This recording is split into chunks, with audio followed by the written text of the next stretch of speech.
I'm so incredibly seriously hacked off. 3 guinea eggs and one was dead in the nest.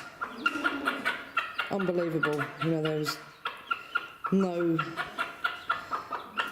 reason why she, as being one of the smallest hens I've got, would have trodden on it, but it looks like that's what's happened. It's got blood or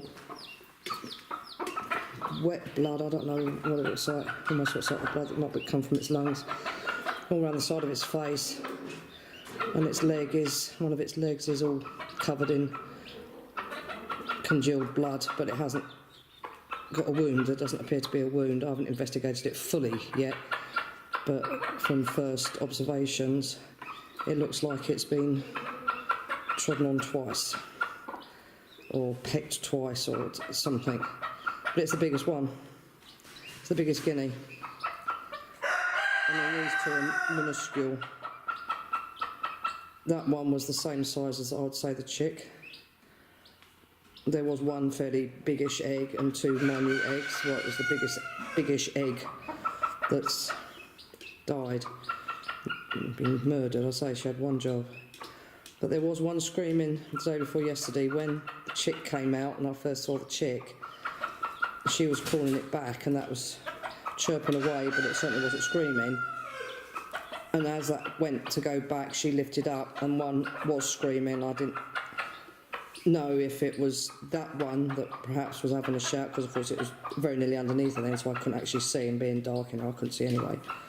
So I don't know if it was, didn't know if it was that one that was screaming, or one that she, or one of the guineas that she was treading on, or maybe one of, you know, one of the guineas was trying to hatch and couldn't, and as she lifted up, you know, it got cold, it got a draft or something, and that's why it screamed. But it was a real panic scream, and there was nothing I could do about it.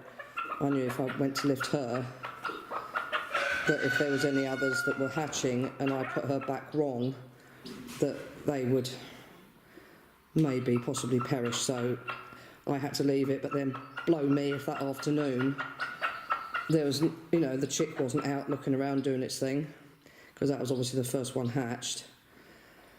That was due to hatch on Monday, and the guineas were due to hatch anywhere between Monday and today.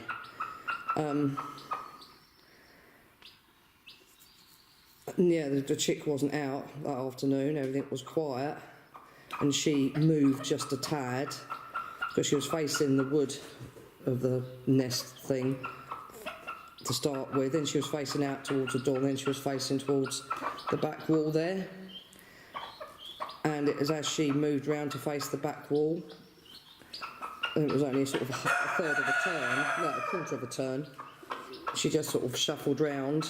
One was screaming again. Maybe the same one, maybe that guinea, you know, the first scream was when she was treading on its head or its neck, and the second one, I say, whichever one she didn't tread on first or screw her legs round on first, but she didn't stand up to turn around, she just shuffled round, she screwed herself round.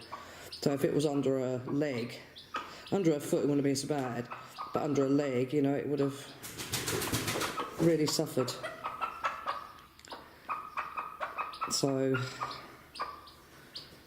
I'll investigate that one when I go back in, but absolutely unbelievable. So that's now only possibly 4 guineas I'm going to get instead of 5. I said it was the biggest one. What size is that chick compared to those guineas? I mean, that flea's compared to the chick. Whereas the lunatic in there, she's got 2 hen eggs and 2 guinea eggs.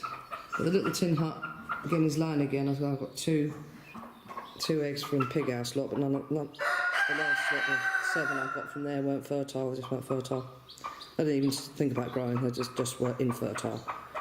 And I found her nest with 9 eggs in it under the brambles where she was laying the year before last, or where they were all laying the year before last.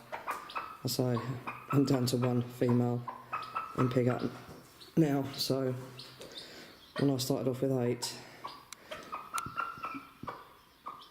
And she's good, Mum. She's feeding her babies. Are you feeding your babies, dear? Yeah? But I say, absolutely tragic. 3 guinea eggs and only 2 well, 3 hatched. I say it's perfectly dry, perfectly fluffed up. He's obviously hatched and out. And then has come to grief. I don't think the chick would have done anything to it because she's not touching the other 2. You know, they're her nest mates and that's it. So if anybody's going to attack anybody, it'd be the guineas attacking the chick's legs, although they're the wrong colour, so they probably won't attack. And guinea legs and feet are maggot colour, so I suppose that's why they attack. I don't know why they hatch with that colour legs. It's ridiculous. It's just an advert to encourage picking and pulling back and breaking hips. What are you doing, little chick? You're probably going to be a rooster, aren't you? Instead of a hen. Oh, look, that's so sweet. You must be starving, old girl. Yeah. You haven't eaten for days, have you? She's had a drink and looks like she's put most of it on the floor. Which isn't good. I hope it dries quickly, but the weather's so filthy today. It's cold, it's windy, and it's damp. There, little chick, you finally got something to eat. Although it doesn't look like you're eating anything. The guineas are sort of trying to look interested. There's a good girl. Even though you might have killed one of your baby guineas.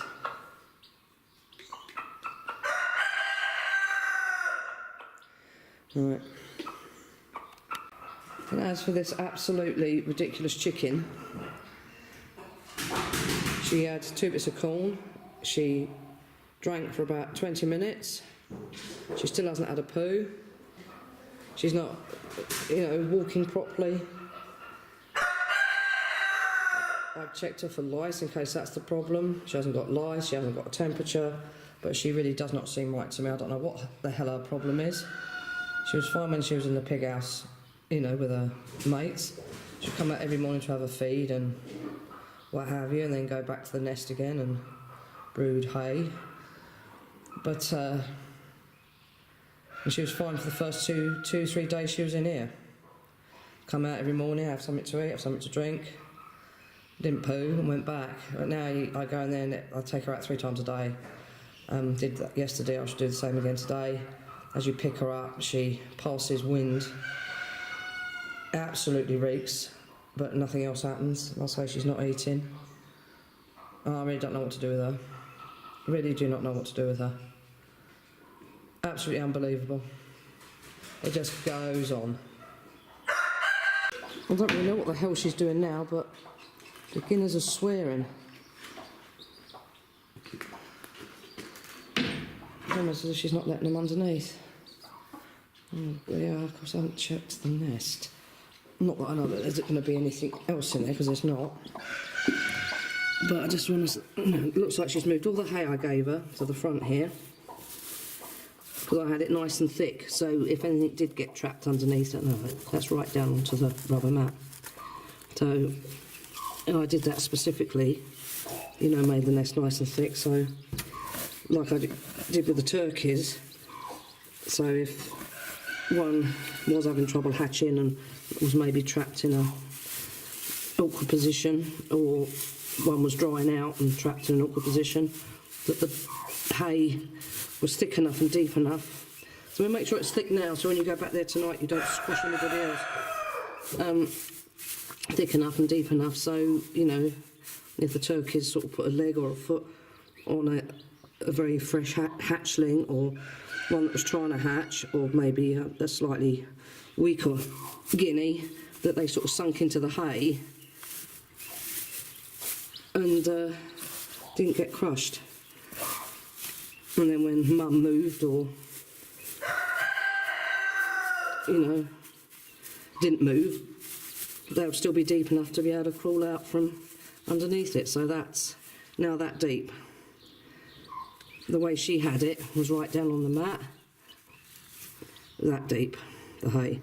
So that's the difference between chicks, guineas, baby turkeys getting squashed whilst trying to hatch. Aren't you lifting up or something, old girl? Because one's got his little foot caught between the dish and you, which maybe isn't good.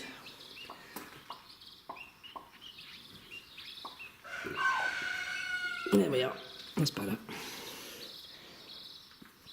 Yeah. Nice and warm and comfy now, little ones under there. Yeah. Yeah. Yeah, so I say if one's trying to hatch and is having trouble, because it's under a wing or under a leg or under a foot, it can just sink into the hay and carry on doing whatever, and hopefully by then, you know, the mum would have lifted up a bit or shifted position a bit, and it'll be free when it is hatched. Wet, recovering hatchlings are the same. You know, it wouldn't matter if even a little hen that size and weight, I mean, she weighs absolutely nothing, 2 grams I reckon. She's tiny. You know, if she trod on a new hatchling, say like that one out there, I'll put a leg right across it, or a knee or something, or the hock. With the hay being deep enough, you know, it would have sunk into the hay and then managed to crawl out. But a hard body part above bearing down and unyielding floor underneath bearing up, something's going to get squashed and crushed, isn't it? I don't know why these bloody chickens always have to move the hay. I give them hay specifically in a specific way. I crisscross it at the bottom, bank it up around the edges, make them a proper little nest to stop anything getting crushed. So it's nice and soft and yielding, and, you know, they can deal with it. And that's how I did it with the turkeys, and that's how they left it. These bloody chickens have to go scruffing around, putting their feet in the nest, pulling all the hay out from underneath so their eggs are literally on the floor, whether it be rubber mat or not, or concrete or earth, and all the hay banked up around or out the, you know, out the way, right outside away from the nest. I suppose they do that to make sure that they are sitting directly on the eggs and they're not, no eggs are going to get lost in bedding or underground or whatever. But yeah, I mean, I've had this so many times with hens killing their babies as they hatch or as they dry out because they move, and they squash them because they're down on the floor. And once I've done the nests like I have, when I get them out, I do sometimes, if it's right down on the floor, I bank it back up again. But then, of course, the devils do it again. They put all the bedding out and put the eggs right directly on the floor again. And of course, 3 days before they're due to hatch, I'm not going to take the hen off and start messing about with the nest, in case for fear that she starts scrapping it around and making sure her eggs are back down on the floor again as they're trying to hatch, because then that would kill the whole lot. But, you know, the eggs I've had smashed and chicks I've had killed by hens laying on them, yet her mother, 14 eggs she had. No, she didn't, it was 13. 13 eggs she hatched perfectly, except for one that was, I'll say, stuck in the shell that I had to release.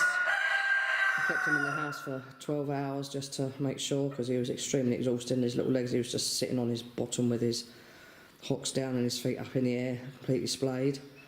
So I just kept him in a small box for 12 hours, totally confined so he couldn't move, and after 12 hours he was up and running, back with mum, and no problems.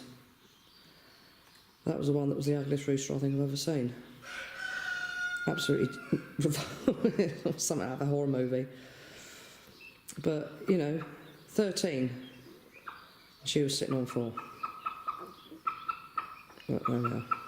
But then her mother didn't move the nest around. She was the only hen that I've ever brooded that left the nest exactly as I'd done. Crisscrossed underneath, that was a complete hay mattress, banked up around the sides, and that's how it was left. She didn't move it out at all, so her babies had about 3-4 inches of hay underneath them to, you know, get lost under if she was about to tread on one or lay on one with a leg, bear down on one. And they all survived completely, perfectly. All hatched perfectly, except that one. And went forever onwards, upwards and forwards. But this bloody stupid thing hasn't been out for 3 days. Well, yeah, 3 days. She hasn't eaten any food and had a drink, hasn't had a poo. So I'm going to leave her for the rest of the day, and then about 5 o'clock this afternoon I'm going to take the other one out and number one, see what her response is to her and her babies, and number two, make sure she has had something to eat.